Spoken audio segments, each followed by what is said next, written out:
আসসালামু আলাইকুম বন্ধুরা, কেমন আছেন সবাই? আলহামদুলিল্লাহ, আল্লাহর রহমতে আমরা ভালো আছি। সবাই তো রান্না বান্না করার জন্য আসছি। আজকে ইলিশ মাছ দিয়ে বেগুন দিয়ে ভাজি করব, আর হচ্ছে ইলিশ মাছের মাথা কাটালি এইগুলা দিয়ে কচুরলতি রান্না করব। এই তো বন্ধুরা, কচুরলতি বসিয়ে দিয়েছি।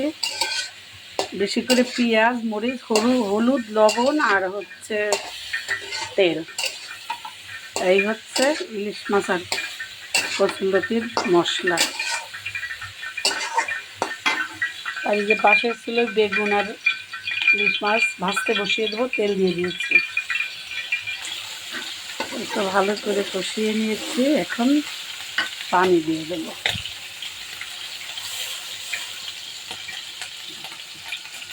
এই যে পাশে মাছ ভাজতে বসিয়ে দিয়েছি।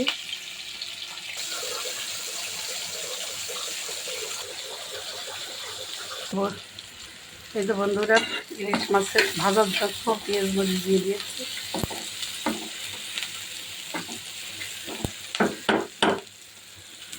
আর এই যে পাশে কচুরলতি প্রায় শেষের দিকে।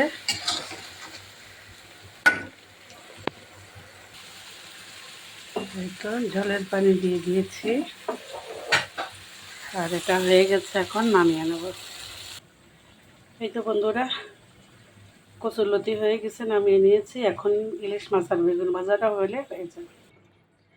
এই তো বন্ধুরা, আমাদের মাছ ভাজা নামিয়ে নিয়েছি। এই ছিল আজকে আমাদের রান্নাবান্না। সবাই ভালো থাকবেন, সুস্থ থাকবেন, আমাদের জন্য দোয়া করবেন। দেখা হবে, কথা হবে পরবর্তী ভিডিওতে। সেই পর্যন্ত আল্লাহ হাফেজ।